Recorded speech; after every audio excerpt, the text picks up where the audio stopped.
자, 탐방 노트 시간입니다. 요거 하기 전에 속보를 두 가지 전해드리면 외신 속보 좀 전에 말씀드렸듯이 러시아 얘기인데 러시아 크렘린궁 5km 앞에 상업지구에 폭발이 났고 연기가 나오고 있다고 로이터 통신이 지금 타전했고요. 두 번째는 우크라이나 드론 탓에 모스크바 전 공항이 운영이 일시 중지됐다라고 타스 통신이 또 타전했습니다. 그와 동시에 그럼 주식시장 영향을 보기 위해서는 국제 밀 가격을 봐야죠. 어쩔 수 없는 이게 희한하게 러시아 우크라이나 얘기 나면은 곡물 시세를 볼 수밖에 없는데 국제 밀 선물 가격은 그냥 보합선 정도 크게 오르진 않는다는 거. 재료와 그다음에 팩트는 조금 다른 것 같습니다. 자, 이렇게 또 공방이 되면은 나중에는 미국과 중국이 좀 나서지 않겠는가 이런 생각도 드는데, 자, 이 얘기는 뒤에 기회 되면 하고 탐방 노트가 계속 짧아지고 있는데 하이투자증권 스마트 PB센터 이화진 과장 나와 있습니다. 어서 오세요. 네, 안녕하세요. 네, 우크라이나 사태는 어떻게 생각하시는지 라고 여쭤보면 또 당황스러우실 것 같으니까. 어디 갔다 오셨어요? 네, 세토피아. 어디? 세토피아. 세토피아? 네. 뭐죠? 이게 6월 달에도 여의도에서 이제 그 페어몬트 호텔에서 크게 IR을 했었고 이번에 네. 지난주에 한 번 더 하길래 도대체 이 회사는 이 좋은 호텔에서 왜 굳이 IR을 할까에 대한 고민이 있어서 한번 가봤습니다. 이 회사는 일단 채광 사업을 이제 본업으로 하고 있고 네. 그다음에 보안 사업.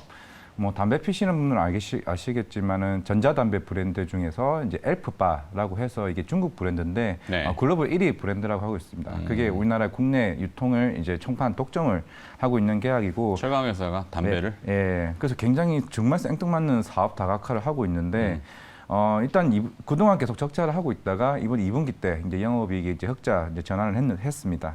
결국에는 이번 IR을 했던 주 목적은 결국 히터리입니다. 또 이거 히터. 죄송합니다. 굉장히 저도 뜬금없긴 이게 해요. 핫한 거는 다 조금 붙이려고. 실제 연관성이 있을 수도 있겠는데.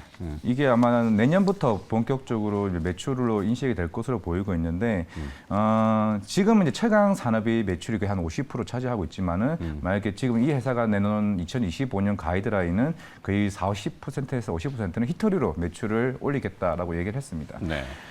전 세계적으로 이제 히터류 이제 생산을 가장 많이 하는 국가는 중국입니다. 그렇죠. 특히 알려진 바. 70%고 미국이 한 10%고 뭐 사실 뭐 히터류가 다 가지고 있다고 해서 무조건 이걸 생산을 할 수는 없고요. 그러니까 한 7개국 정도. 부존 자원이라고 해서 다 캐낼 수야 있겠죠. 네. 안 캐내는 거죠. 오염 때문에. 맞아요. 이게 한 톤당 나오는 그 환경 오염 효과가 굉장히 큽니다. 크기 때문에 어느 정도 이게 허용된 국가들이 생각보다 굉장히 적습니다. 뭐 인도나 프랑스나 베트남이나 중국 정도로 보시면 될 것 같고 지금은 베트남 자체는 아직까지는 이걸 생산하지는 않습니다. 하지만은 그 가채굴량이 중국이 4,400만 톤, 그러니까 1년에 캘 수 있는 4,400만 톤이라고 하게 되면은 베트남이 한 2,200만 톤 정도 이제 연간 생산을 할 수 있는 국가인데 네. 실제로 베트남에 있는 아까 자막에 나왔던 VTR이 법인과 이제 MOU를 맺어가지고 베트남 빈그룹도 그렇고 네. 요즘 핫하네요, 베트남이. 예, 그래서 그쪽과 이제 내년에 그런 이제 생산을 통해 가지고 세토피아가 지분 투자를 해서 이제 공급하는 이제 역할을 이제 할 것으로 보이고 있습니다. 일단 물론 시장에서는 뭐 좀 걱정은 되죠. 사실 이 회사가 현금성 자산이 많은 것도 아니라서 뭐 추후에 자금 조달 이슈는 있지는 않겠으나 아마 이게 실제로 되게 되면은 제가 볼 때 충분히 매력은 있는데 아시겠지만 주식 하시는 분들 제일 싫어하는 게 그겁니다. 사명을 5번 바꿨습니다. 대주주는 SA 코퍼레이션인가 그 회사가 한 20%인가 지분을 가지고 있는데 예전 회사 이름이 마이더스 AI. 네. 들어보셨는지 모르겠습니다만은 저도 이제 이걸 공부를 하다가 아예 갔다 와서 공부하다가 사명이 옛날 이 회사구나. 물론 한류호ldings 자회사가 뭐 나스닥 상장까지 앞두고 있다고 하는데 그게 들어봤는데. 예, 한류호ldings.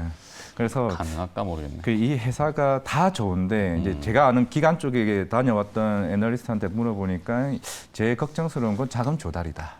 그리고 히터류 그 사업을 하기 위해서는 뭐 되면 대박이다. 근데 일단 그거는 염두에 두고 좀 체크를 하자. 저도 이걸 오늘 가져온 거는 뭐 사실 추천하기보다는 탐방을 갔다 왔고 가십이. 조금 분석을 해보자라는 측면에서 이제 가져온 거니까요. 네. 예, 한번 말씀드리겠습니다. 알겠습니다. 이건 넘어가는 게 좋겠고. 두 번째 시노펙스. 시노펙스. 야, 이거 2달 전에 탐방 갔다 왔는데 멤브레인?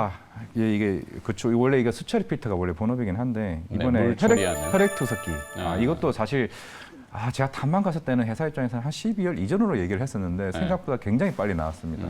그래서 이게 주가가 좀 많이 좀 올라온 건 이제 맞았는데 근데 굉장히 지금 분위기가 잘 타고 있는 게 지금 90% 매출 비중은 FPCB 쪽으로 나오고 있습니다. 갤럭시 이번에 폴드 출시됐죠. 네. 그리고 일반 스마트폰이 있고 PCB도요 여기? 네. 그리고 EV용 배터리 쪽에 들어가는 이제 FPCB 이게 이제 향후에 큰 모멘텀이기 때문에 사실 저도 혈액 투석기나 아니면 수처리 필터에 대한 모멘텀 매출 비중에서 10%밖에 안 되는데 뭐 얼마나 주가가 가겠어라고 생각을 했는데 혈액 투석기 자체가 시장이 1.8조입니다.